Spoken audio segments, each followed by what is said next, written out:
Enodnevni festivali na celjskem sejmu pritegnili precej pozornosti.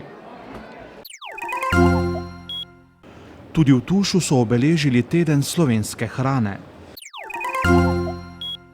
V Trnovljah so se končala 23. Novačanova gledališka srečanja. Marica Gajič iz Celja odhaja v najmočnejšo ligo v Evropi. Spoštovane gledalke, cenjeni gledalci, lepo pozdravljeni v dogodkih dneva na televiziji Celje. V celjskem sejmu so se odločili, da popestrijo sobotno dogajanje v Celju. Tako so do konca leta predvideli 3 enodnevne festivale. Prvega so minuli mesec posvetili oljem in sirom. Zadnjo soboto pa so gostili razstavljavce z področja vina, pršuta in klobas. Odzivi na festivale so bili odlični, zato bodo podobne vsebine v svoj program vključili tudi prihodnje leto. Skoraj 60 razstavljavcev se je odzvalo v pozivu na prvi festival vina, pršuta in klobas. Prišli smo vsi iz Slovenske Bistrice in je mi vredo ta dogodek, gledal sem na internetu, pa smo šla pogledati malo, kaj imajo, malo probati, malo vinčka probati, kaj je kupiti, ekološkega ali tudi drugače. Mislim, da je zelo fajn, da se toliko ljudi najdlo. Na začetku se je izgledalo zaradi vremena, da ne bo, ampak zdaj se pa kar nabralo dosti ljudi, tako da lepo. Ste kaj probali, degustirali? Ja, sem. Probala sem. Evo, zdaj sem rano čokolado kupila, da jo probam, pa tamle mesnine, ekološke, tako da je. Obiskovalci so tako lahko poskusili številne mesne dobrote in različne vrste žlahtne kapljice, večinoma iz domače oziroma naravne pridelave, ki so jih lahko tudi kupili. Odločili smo se, ker po moje je prav, da nismo samo v lokalnih krajih, da gremo tudi širše malo po Sloveniji. Smo malo specifični, ker v bistvu imamo vse naravno sušeno, nimamo nič v dimu, tako da ljudje se kar zanimajo. In prišli smo gor tudi, ker, kaj pa vem, ta festival šalamo in pršuto, že ker se profesionalno ukvarjamo s to zadevo, je prav, da sodelujemo tudi mi na takih področjih. In tako da ljudje so zadovoljni in mi tudi. Mi izključno vino predstavljamo, ne. Glejte, trudimo se vsi po svoji strani. Prvič imamo tako dobro vino, da bi ga radi Celjano predstavili. Mi tudi na območju Celja, bi rekel, prodamo kar eno šestino našega pridelka. Prvo sem Celjan, kljub temu, da imam vinograde na Bizelskem. Drugič imamo vinoteko v Celju, v Prešernovi. In tretjič, vesel sem vedno, kadarkoli se v Celju kaj novega dogaja. Še posebej sem vesel, da se to dogaja na celjskem sejmu. Že res, da je bil tokratni festival namenjen vinu in mesnim dobrotam, a nekaj razstavljavcev je ponudilo tudi druge izdelke. Odločila sem se zato, ker sem kar nekje v bližini Celja, ampak še nisem toliko prisotna v Celju, da malo ljudje spoznajo, ker smo ekološko usmerjena kmetija in vse osnovne sestavine izhajajo iz kmetije. To so pira, ajda, pšenica, to sejemo v žit, potem so še pa zelenjave, ki jih pa tudi potem uložim. V celjskem sejmu so z odzivom tako razstavljavcev kot obiskovalcev zadovoljni in že kujejo načrte za prihodnje leto. Imamo že tematiko za prve 3 mesece v naslednjem letu. Januarja bomo imeli festival kav, tako da bojo v ospredju kave. Potem februarja pa bomo naredili en večji letni dogodek, kjer bomo združili ponudnike iz vseh področij, ki se predstavljajo pred nas na vseh teh dogodkih. Tako da februarja bo pa 3-dnevni festival hrane in pijače, ki ga bomo naredili tudi v večji hali, najverjetneje v hali L, kjer bo pa pričakujemo okrog 200 ponudnikov, v petek popoldne, v soboto, nedeljo. In tam bo pa res možno poskusiti in pa kupiti vse domače stvari z področja prehrane in pa pijač. Potem v mesecu marcu bomo naredili festival na temo rib. A že letos se obeta še en dogodek. V soboto 19. decembra bo dogajanje praznično obarvano. Na prvem festivalu sladkih dobrot zagotovo ne bo manjkalo idej za praznične dni. Vstop za obiskovalce bo tudi takrat, kot vselej doslej, brezplačen. Teden slovenske hrane pa so obeležili tudi v celjskem Planetu Tuš. V sodelovanju s Čebelarsko zvezo Slovenije so pripravili Tušev slovenski zajtrk, na katerem so obiskovalcem ponudili izdelke iz linije Slovenske dobrote. V Tušu so z različnimi aktivnostmi podprli teden slovenske hrane. Naša filozofija je, da podpiramo slovensko hrano, s tem podpiramo slovenske dobavitelje, kmete, pridelovalce, jim dajemo prostor na naših policah, se mi zdi včasih, ko smo, pa kot rečemo edini slovenski trgovci ostali, je to zelo pomembno. V tednu slovenske hrane smo se odločili, da pripravimo tudi tradicionalni Tušev slovenski zajtrk, ker bo poudarek na slovenskih proizvodih, slovenskih izdelkih. Pri celjskem trgovcu skušajo na svojih policah ponuditi čim več izdelkov lokalnih pridelovalcev hrane. Na drugi strani se tudi kupci vse pogosteje odločajo za nakup slovenskih izdelkov. Mi imamo izkušnje s slovenskimi pridelovalci, kmeti, v bistvu zelo dobre, ne? Mogoče včasih za nekega pridelovalca na lokalnem nivoju ali pa kmeta težje pripeljati in marketinško vzpostaviti izdelek na neko polico. Mi smo tukaj neka vez, smo odločili, da bomo tle pomagali, predvsem inovativne produkte, lokalno pridelane in jim omogočili prostor na naših policah. Kar se pa tiče slovenskega potrošnika, je pa predvsem ozaveščanje vseh pomembnih deležnikov v slovenski prehrambeni verigi, vključno s trgovci, tudi država Republika Slovenije, da dajo pomen, kaj pomeni slovenska zdrava hrana in tako naprej, kaj pomeni to za naše otroke, za zdravje. Tako da tle pa še kar nekaj dela na vseh, ki smo vpleteni v tej verigi. Pobudnik slovenskega zajtrka je bila pred leti Čebelarska zveza Slovenije, ki skozi ta projekt skuša čim več ljudi ozavestiti o pozitivnih učinkih meda, ki pomirja, zdravi in krepi. Čebelarska zveza Slovenije je bila pobudnik in tudi iniciator tako medenega zajtrka, slovenskega zajtrka, dneva slovenske hrane, tako da smo tukaj zelo aktivni. Predvsem sodelujemo s šolami in vrtcemi, kjer gremo, jih obiščemo, tako da absolutno to si šejemo kot naš projekt, ki pa smo veseli, da so ga prosvojili tudi drugi in vesel sem, da tudi se priključujejo, bom rekel, taki kot je Tuš, kajti konec koncev gre za vse slovensko promocijo naše lokalne hrane in pa našega medu. Slovenci v zadnjih letih vedno bolj uživamo slovenski med. Slovenski pridelovalci letno pridelajo okrog 2500 ton medu, kar je premalo za slovenske potrebe, ki na letni ravni dosežejo okrog 3500 ton. No, moram reči, da slovenski potrošnik se zaveda, kaj pomeni uživati med slovenskih čebelarjev. Tudi konec koncev prehranske navade Slovencev so se bistveno spremenile. Pred parimi leti je Slovenc pojedel majčkeno več kot 1 kilogram medu letno, zdaj le 2 kilograma po najnovejših podatkih, tako da smo Slovence osvestili, da je veliko bolj koristno uživati med kot pa sladko, recimo in veščina, saj že sladkar čaj z medom, pa kavo z medom, da ne govorimo o raznih jedeh z medom, tako da dejansko med je kvalitetno živilo in na to smo lahko čebelari ponosni. Na Tuševem slovenskem zajtrku so predstavili tudi novost medenega butika Voglar, slovenske ekstra marmelade z medom, ki jih ponujajo v 4 okusih.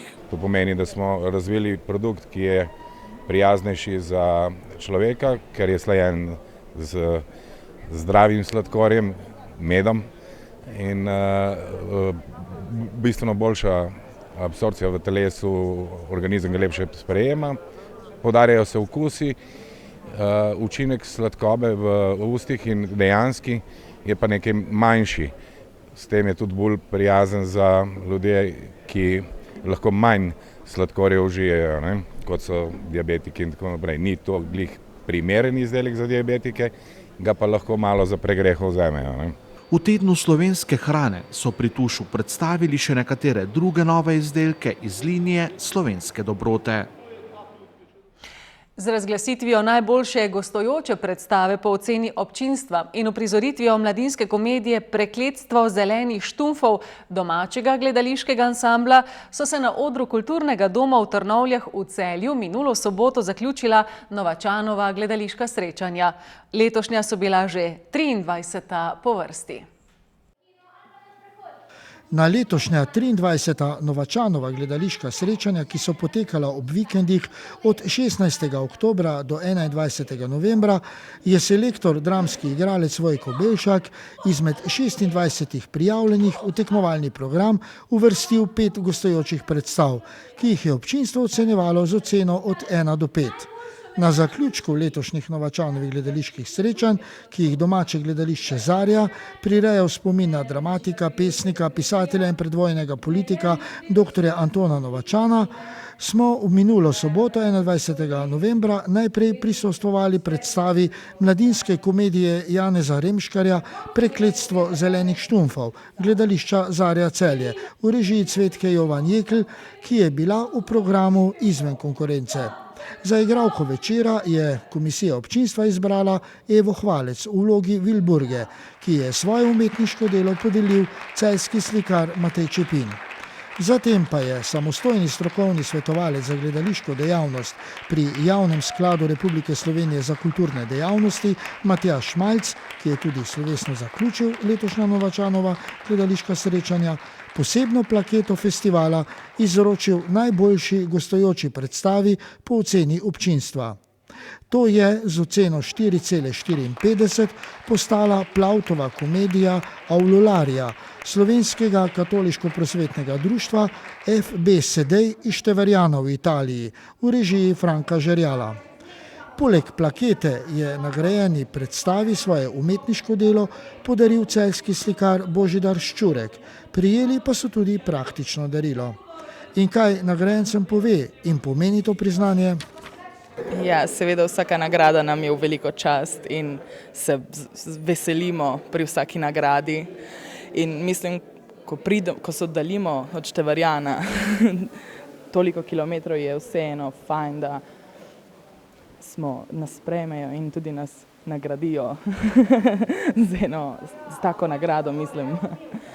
Novačanova gledališka srečanja so tako spustila odrsko zaveso za eno leto. In kako jih ocenjuje predsednik Zarje, tega uspešnega in renomiranega gledališča? Tako zastor Novačanovih srečanj se je zaprl za eno leto. Prihodnje leto se bo seveda ponovno se srečamo na našem odru. Uspelo nam je speljati srečanja k sreči kot vsako leto do sedaj. Letos se mi zdi, da še posebej so bile skupine tako zelo barvito izbrane. Cela Slovenija je bila zastopana, tudi kakovostno so bile zelo pestre in mislim, da je občinstvo tudi z polno dvorano dokazalo, da je bil selekcijski program zelo dobro narejen. Več o dogodkov pa v reportaži v eni od naših naslednjih oddaj Minute za kulturo na televiziji Celje.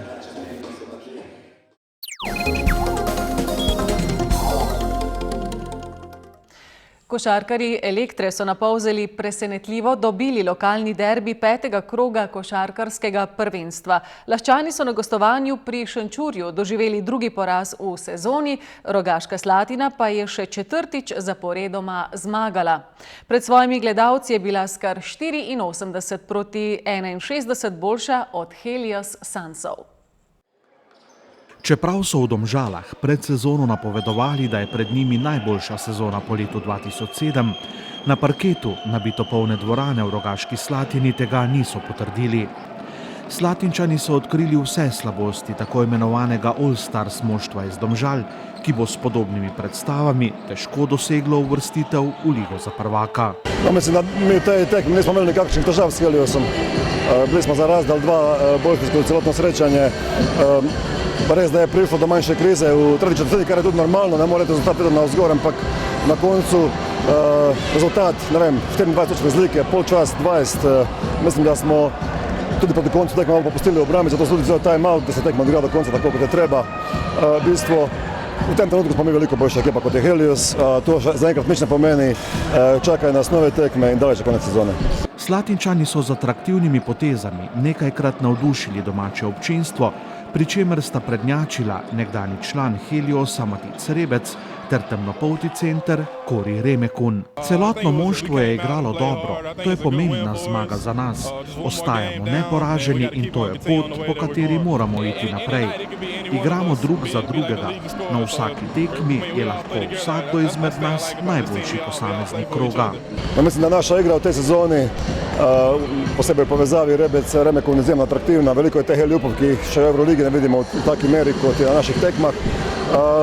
Jaz mislim, da še imamo dosti prostora za napredek. Res da je, da imamo mogoče premalo igralcev za trening, vsaka poškodba nam pač uniči trening, prav tako ritem tekem nam ni šel na roko v začetku prvenstva, smo pa to znali kompenzirati s prijateljskimi tekmami in tudi z povečanim številom treningov in mislim, da ekipa počasi raste. Statističnim indeksom 30 je bil v Remeku najkoristnejši košarkar 5. kroga državnega prvenstva. 24-letni Američan je pred prihodom v Rogaško Slatino igral za Široki Breg, v ligi NCAA pa je študiral na priznani univerzi St. Louis. V Rogaški Slatini mi je všeč. O soigralcih, trenerju in navijačih lahko govorim le v superlativih. Mesto je majhno, a mi to ustreza, saj sem zelo miren fant. V soboto bodo Slatinčani v derbiju 6. kroga gostovali pri Šenčurju, ki tako kot Rogaška v tej sezoni še ni izgubil. No, pred ligo so napovedovali prva 3 mesta Helios, Rogaška, Laško. Jaz sem kar povedal, da jaz tam vidim Šenčur, to je zelo izkušena ekipa, ki ima veliko rotacijo igralcev. Videli bomo, kako se bodo znašli proti naši igri. Mi se bomo seveda pripravili cel teden z izjemo pokalne tekme v torek proti Parkrom in mislim, da se bomo znali pripraviti tako, da smo najmanj enakovredni nasprotnik, če najboljši.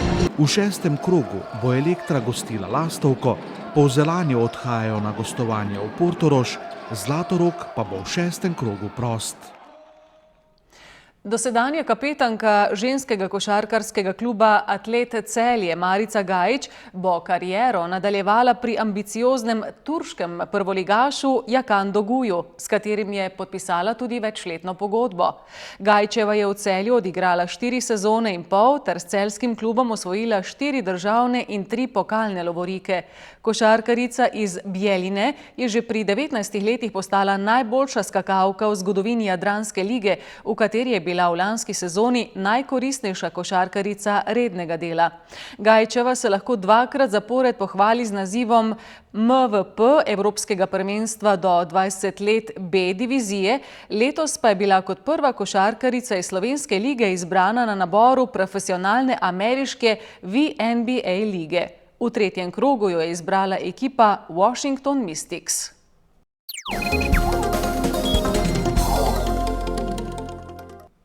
Jutri bo na Primorskem in v višjih legah precej jasno, čez dan pa se bo postopno pooblačilo. Po nižinah v notranjosti Slovenije se bo zadrževala megla ali nizka oblačnost, proti večeru se bo burja na Primorskem spet nekoliko okrepila. Najnižje jutranje temperature bodo malo pod nič, najvišje dnevne od 0 do 3 stopinje Celzija. V četrtek bo pretežno oblačno, predvsem v južnih krajih bo občasno lahko naletaval sneg. Pihal bo severovzhodni veter, na Primorskem zmerna burja. V petek bo suho, še bo pihal severovzhodnik. Tako, to pa je tudi vse, kar smo vam imeli povedati in kar smo vam pripravili za danes. Hvala za pozornost, se vidimo spet jutri ob podobnem času. Lep večer.